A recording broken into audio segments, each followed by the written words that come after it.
هذا خياري الوحيد. A Japanese trio of cinematic short stories, a poignant look at human mortality and an ode to the arts in war-torn Syria. That's all coming up in today's film show, and Lisa Nesselson joins me here in the studio to take us through it. Hi, Lisa. Hello, Olivia. Now, we're starting with writer-director Ryusuke Hamaguchi. His Drive My Car has just won the Best International Film Oscar and was the first Japanese film ever to be nominated for Best Picture at the Academy Awards. Meanwhile, about a year ago, the same director won the Silver Bear Grand Jury Prize at the Berlin Film Festival for Wheel of Fortune and Fantasy. That's out in France now. And he's a busy guy. You could say that. You know, sometimes we throw around the term award-winning director. This guy is so good that you feel a car should drive up onto the set when he's shooting the next one. Someone rolls down the window and just hands him a major award, you know, to save time. His films are talky and yet utterly cinematic. They get under your skin and they stick with you in the best possible way. The characters are very Japanese and yet easy to identify with if your background is completely different. He managed to make two important movies while straddling the strict requirements of the COVID-19 pandemic. This one is made up of three freestanding stories: a love triangle, a seduction attempt, and a strangely glorious, complete misunderstanding. Each one is complex, talky, and erotic. Okay, well, let's take a look. This is A Wheel of Fortune and Fantasy. 怒ってるの。言うべきことを言わなかった自分に怒ってる。なんでお前そうやっていつも俺を傷つけんの？わかんない。好きだからかも。俺たちの体の相性、唯一無二じゃん。多分人違いじゃないかと。そんなのあるわけない。好きな人を傷つけることしかできない。何にでも慣れたはずだったのに、気がつけば時間だけが経ってしまった。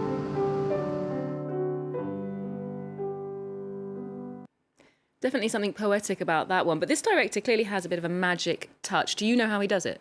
No.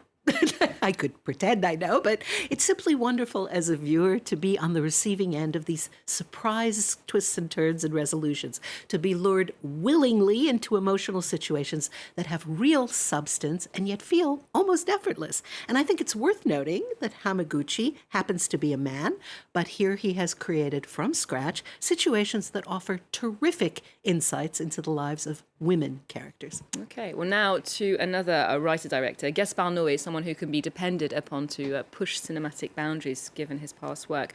But a couple of years ago, apparently he suffered a near-fatal brain hemorrhage, which may have softened his approach, or he's become a bit more gentler.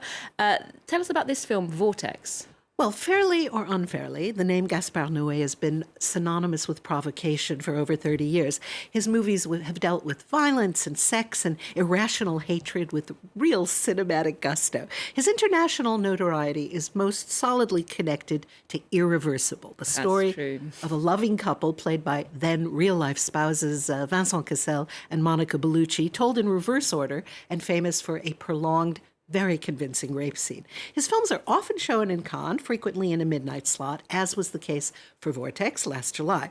It tackles beautifully decline and death. I was captivated and really deeply moved. It's hard to recommend to people that they go out to see a movie about an elderly couple meandering around their Paris apartment stuffed with books, but this is a very special film anchored by two superb performances, and there's a formal gambit, the use of split screen, that beautifully translates the notion that while we strive to be together, we are always alone, and that you can't delegate your own mental and physical decline to somebody else. There is no Uber dementia or temp service to help you evade the Grim Reaper when things are irrevocably grim. Italian film director Dario Argento plays father, and French national treasure Françoise Lebrun plays mother. They are married and loving intellectuals. He's a film historian working on a book, and she's a retired psychiatrist suffering from Alzheimer's disease, but still writing prescriptions.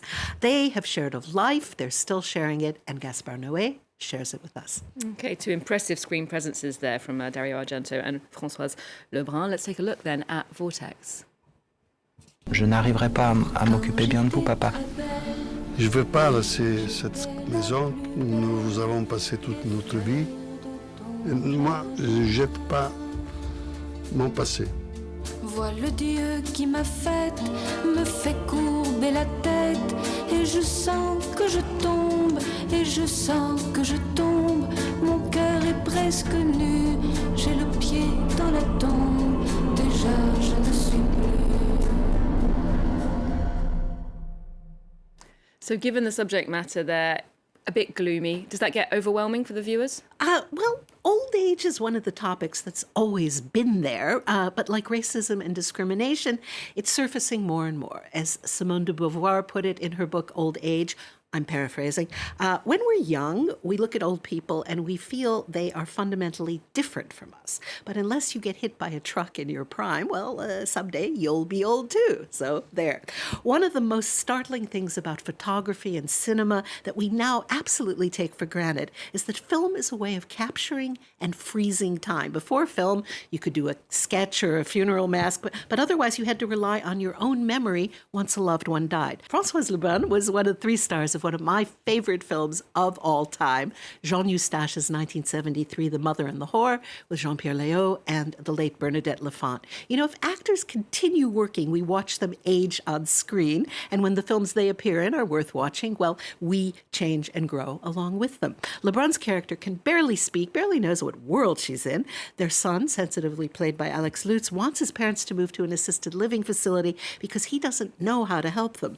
Vortex does what the best art sets out to do. It invites us to ponder why we're here en route to not being here anymore. Wow, one for those seeking an existential interlude there. So our next film now was selected for the 2020 Cannes Film Festival, which was unfortunately cancelled due to COVID-19. It's called Broken Keys and explores one man's quest to fight the edicts of ISIS, the Islamic State group, armed only with his conviction that the beauty of music is stronger than the horrors of war. Tell us more about this one. Well, anyone paying attention to world events probably has moments of thinking, what would I do if armed fanatics decided to attack me, my home, my city, my country? First-time feature director Jimmy Keruz from Lebanon was inspired by the unthinkable lunacy of ISIS or Islamic State, banning all music in Syria. He tells the story of Karim, a talented young musician, intent on finding the parts to restore his piano so he can sell it and make his way to Vienna for an audition. Now, if you've ever been to Vienna, you know it's a place where music is celebrated and everything from musical notes embedded in the sidewalk to these famous chocolates with a portrait of Mozart on each foil wrapper. Those are tasty false idols. Religious fanatics and violent extremists are scary. If they have the upper hand, well, do you just try to survive or do you try to fight back? As depicted here and inspired, we're told, by genuine events, ISIS in Syria is convinced that God wants his followers to throw gay men off rooftops to their death or to take a machine gun to a piano keyboard so nobody can play it. Keruz, who studied filmmaking in the U.S. and has expanded this from an award-winning short film, knows how to build suspense and definitely makes the most of bombed-out settings. Okay, well, let's hear from him himself. This is writer-director Keruz about the true events that inspired this film, and we can get a glimpse of the film's tense atmosphere as well. البيانو كان لخالي جوزيف. وين؟ رنزة. فنجان زيت؟ هذه من أخطر المناطق بالبلد. لازم صلح البيانو. طول عمرك غبي. ليش ما تسوي شيء ثاني؟ I was inspired to make this film as I found it absurd, inconceivable that something as beautiful as music could be banned. I think that it's inspiring and amazing that despite this, there were people who continued to make and play music, reminding those around them that there were still beautiful things in the world to fight for.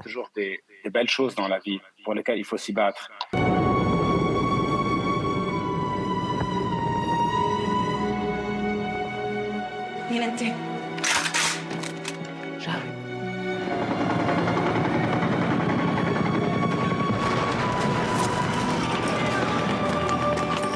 صاير؟ الجيش يضرب براميل على الكل، كمان على المدنيين. تريدون الفوضى؟ ما تظن تفهم.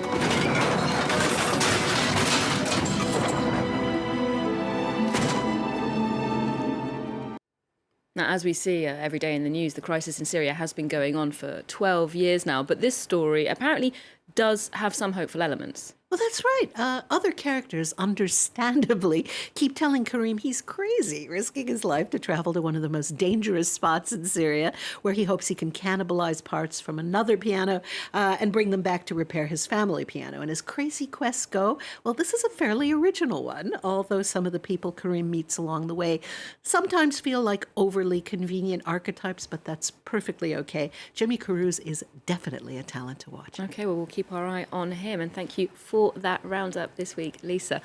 We're wrapping up the show, with Fantastic Beasts: The Secrets of Dumbledore. The fantasy franchise returns with Jude Law and Mads Mikkelsen playing the main roles for this, the third installment of the Fantastic Beasts films. Here's a quick look at what the Professor and his enemy, Grindelwald, are up to this time around. Otherwise, you can get more movie news on our website. We're on social media too. There's more news coming up on France 24 just after this. Off to save the world, are we? Not to worry. We'll be perfectly safe.